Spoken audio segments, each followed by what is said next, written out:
বাংলাদেশ জামায়াতে ইসলামীর আমির ডক্টর শফিকুর রহমান বলেছেন, আমরা যেন তেন নির্বাচন চাই না। একই সঙ্গে নেতাকর্মীদের যে কোনো পরিস্থিতির জন্য প্রস্তুত থাকার আহ্বান জানিয়ে তিনি বলেন, আমরা যেন তেন নির্বাচন চাই না, নতুন পুরাতন বুঝি না। আগামীতে যে কোনো ফেসিবাদের বিরুদ্ধে কঠোর প্রতিরোধ করে তুলতে হবে। সবাইকে আগামীর লড়াইয়ের জন্য প্রস্তুত থাকতে হবে, যে লড়াইয়ে কোরআন বুকে নিয়ে আমরা জিতব ইনশাল্লাহ।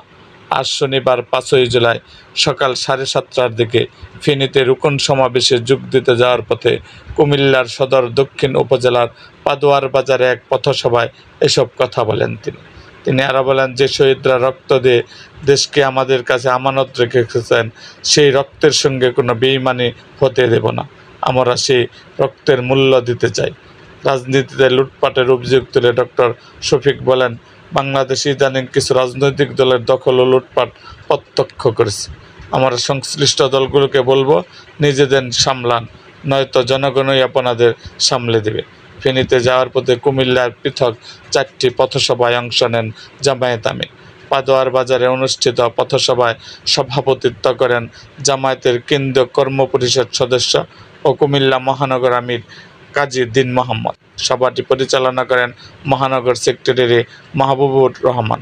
এছাড়া বক্তব্য রাখেন জামায়াত কেন্দ্রীয় সহকারী সেক্রেটারি জেনারেল মাওলানা এটিএম মোহাম্মদ মাসুদ, কেন্দ্রীয় মজলিসের শূরা সদস্য ও কুমিল্লা জেলা দক্ষিণ আমির মোহাম্মদ শাহজাহান অ্যাডভোকেট, উত্তর জেলা আমির অধ্যাপক আব্দুল মতিন, মহানগর জামাতে নায়েবে আমির মোহাম্মদ মুখলেস উদ্দিন, অধ্যাপক একেএম এমদাদুল হক মামুন, দক্ষিণ জেলা জামায়াতের সহকারী সেক্রেটারি মোহাম্মদ মাহফুজুর রহমান, বরুড়া আসনের মনোনীত প্রার্থী অধ্যাপক শফিকুল আলম হেলাল, মহানগর জামায়াতের সহকারী সেক্রেটারি মোহাম্মদ কামরুজ্জামান সোহেল, কাউন্সিলর মোশাররফ হুসাইন ও নাসির আহমেদ মোল্লা।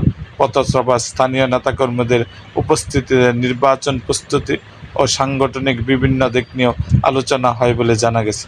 এরকম আরও ভিডিও পেতে এবং রাজনৈতিক অঙ্গনের নানা ঘটনা ও ইতিহাস জানতে আমাদের মুক্তাগাছার ইতিহাস মিডিয়া ইউটিউব চ্যানেলটিকে সাবস্ক্রাইব করুন এবং পাশে থাকা বেল আইকনটি বাজিয়ে দিন।